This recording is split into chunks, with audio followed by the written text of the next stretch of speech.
Assalamualaikum warahmatullahi wabarakatuh. Kembali lagi dengan saya Sela Anindaresya dengan NIM 721141922. Di sini saya akan menyampaikan tentang keamanan informasi.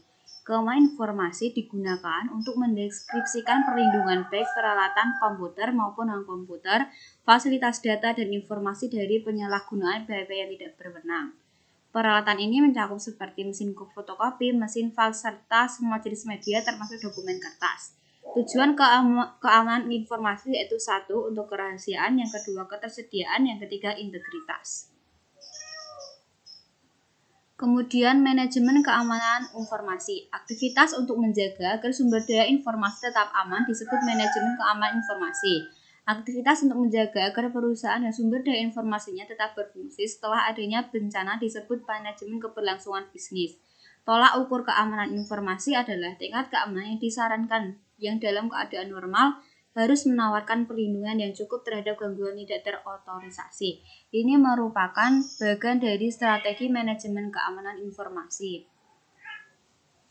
Lalu ada ancaman. Ancaman keamanan informasi adalah orang, organisasi, mekanisme, atau peristiwa yang memiliki potensi untuk membahayakan sumber daya informasi perusahaan. Ancaman ada ancaman internal dan eksternal dan tindakan kecelakaan dan disengaja. Ancaman internal mencakup bukan hanya karyawan perusahaan tetapi juga pekerja temporer, konsultan, kontraktor, dan bahkan mitra bisnis. Ancaman eksternal karena pengetahuan ancaman internal yang lebih mendalam akan sistem tersebut. Tindakan kecelakaan dan disengaja. Banyak terjadi kerusakan karena kecelakaan, maka dari sistem keamanan juga harus mengeliminasi atau mengurangi kemungkinan terjadinya kerusakan yang disebabkan oleh kecelakaan. Kemudian jenis ancaman. Jenis ancaman ada virus, worm, Trojan horse, dan adware dan spyware. Virus adalah program komputer yang dapat mereplikasi dirinya sendiri tanpa dapat diamati oleh pengguna. Worm tidak dapat mereplikasikan dirinya sendiri tetapi dapat menyebarkan salinannya melalui email. Yang ketiga ada Trojan horse, tidak dapat mereplikasi atau mendistribusi dirinya, si pengguna menyebarkan sebagai suatu perangkat. Yang keempat ada adware, memunculkan pesan-pesan iklan yang mengganggu. Yang kelima ada spyware, mengumpulkan data dari mesin pengguna.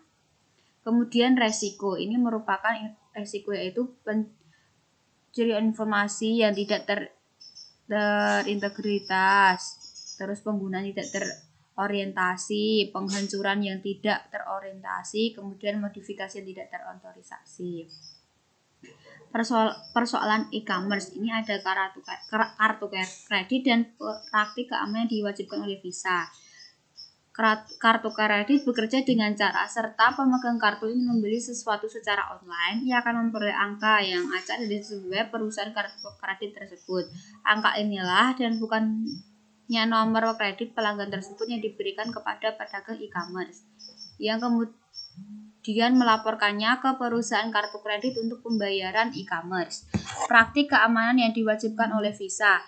Visa mengumumkan 10 praktik keamanan yang diharapkan perusahaan ini untuk diikuti oleh para perintelnya. Yang pertama ada memasang dan memelihara firewall, yang kedua memperbarui keamanan, yang ketiga melakukan ekskripsi pada data yang disimpan, yang keempat melakukan ekskripsi pada data yang dikirim, yang kelima menggunakan dan memperbarui peranti lunak antivirus, yang keenam membatasi akses data pada orang-orang yang ingin tahu, yang ketujuh memberikan ID unik, yang kedelapan memantau akses data dengan ID unik, yang kesembilan tidak menggunakan kata sandi default yang disediakan oleh vendor, yang kesepuluh secara teratur menguji sistem keamanan.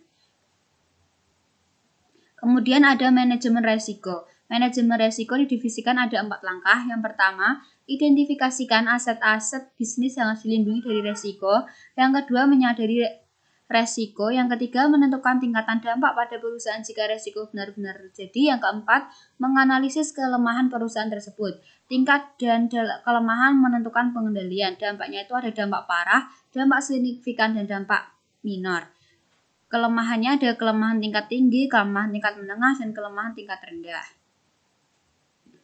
Lalu kebijakan keamanan informasi. Yang pertama ada fase 1, inisiasi proyek. Yang kedua penyusunan kebijakan. Yang ketiga konsultasi dan persetujuan.